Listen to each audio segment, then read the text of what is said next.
নমস্কার বন্ধুরা, ঘরোয়া রান্নায় সবাইকে স্বাগত। আজ বানাবো ধোকার ডালনা।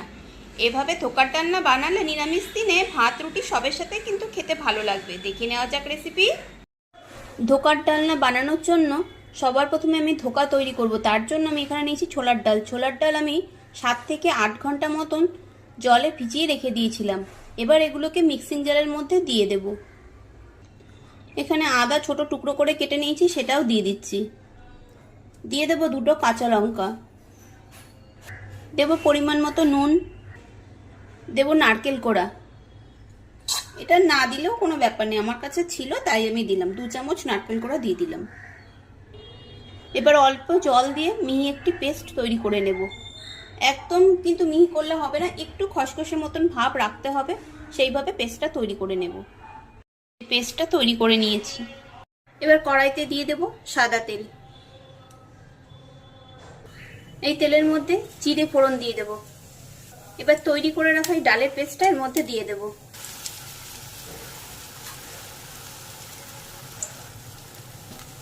এবার ভালো করে নেড়ে একে শুকিয়ে নিতে হবে।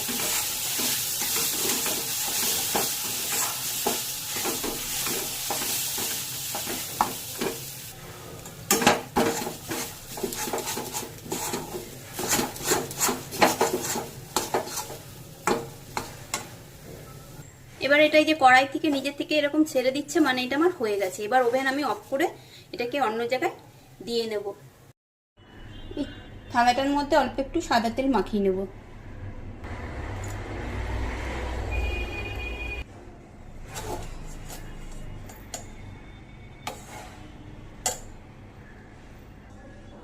এবার একটা এই শেপার দিয়ে আমি এইভাবে করে চেপে চেপে এটাকে স্কোয়ার করে নিয়েছি। এটা গরম আছে, একটু ঠান্ডা করে নেব। ঠান্ডা হয়ে গেছে, এবার আমি এটাকে কেটে নেব।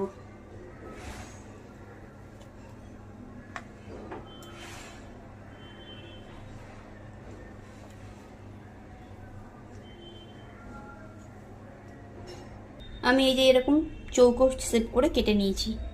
কড়াইতে দিয়ে দিয়েছি সর্ষের তেল। তেল গরম হয়ে গেছে, ধোকাগুলোকে তেলের মধ্যে দিয়ে ভেজে নেব।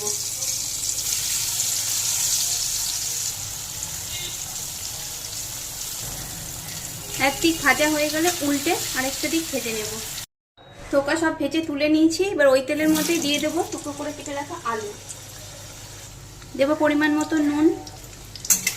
আলু একটু লাল করে ভেজে নেব। আলু ভাজা হয়ে গেছে, এখানে আলু সাইড করে তেজপাতা আর জিরে ফোড়ন দিয়ে দিলাম। দেব অল্প একটু জল। টুকরো করে কেটে রাখা টমেটো দিয়ে দিয়েছি। দিয়ে দেবো পরিমাণ মতন জিরে গুঁড়ো, লঙ্কার গুঁড়ো, হলুদ গুঁড়ো, কাশ্মীরি লঙ্কার গুঁড়ো, দেব আদা কাঁচা লঙ্কা বাটা। এবার ভালো করে সব মিশিয়ে নেব।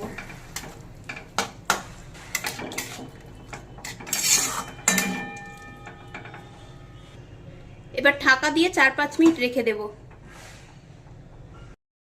ঢাকা খুলে নিয়েছি, দেখে নেব আলু সেদ্ধ হয়ে গেছে আর মশলাটা এখানে নেড়ে চেড়ে কষিয়ে নিয়েছি। এবার দিয়ে দেবো পরিমাণ মতন জল, দিয়ে দেবো অল্প একটু চিনি আর নেড়ে একটু সব মিশিয়ে নেব।